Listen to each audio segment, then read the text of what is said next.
And there was a story that we aired earlier in the week, and I thought it was worth another mention considering schools are getting back in session here in the Northwoods as well. So for today's On Our Mind, we're asking, should kids be learning cursive in school? I think that might be an obvious one, and I'm sure we have a lot of parents, maybe some teachers yelling at their TVs right now. And I think the obvious answer is yes. Yeah, for maybe the two of us, I also agree. I think it's valuable to learn how to write cursive. Primarily, the writing is fine. I think more valuable probably is reading it, because a lot of things from our past are written in cursive or kind of a mix of hybrid, cursive and normal English. It's, it'd be good to understand what letters are on the paper. Now, some cursive I can read no problem. Others, it takes me a bit, but usually I can, but sometimes it's a struggle. But overall, not bad.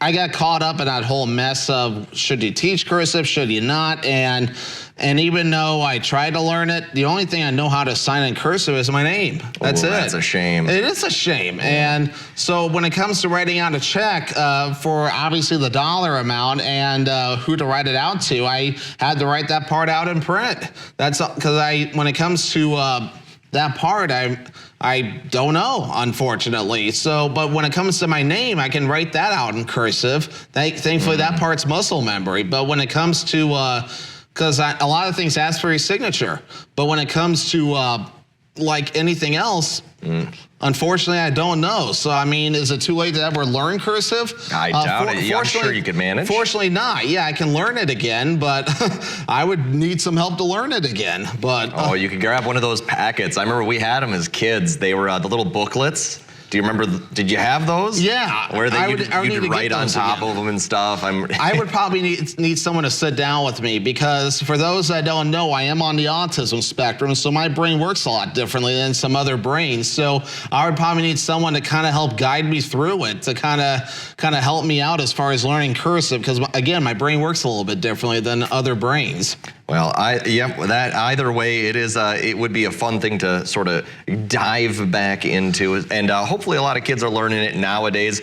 I can't remember if they stopped teaching that in Wisconsin schools or not. I don't know. There had to have been some kind of gap where it might have been stopped for a bit or limited or something, because again, I think I got caught up in that, and it's a shame, and it definitely needs to be started back up again, because cursive is very important and it's unique to each individual, especially when it comes to signatures. You see it everywhere when it comes to signing things like for a loan, or when it comes to buying a house or whatever. You need it.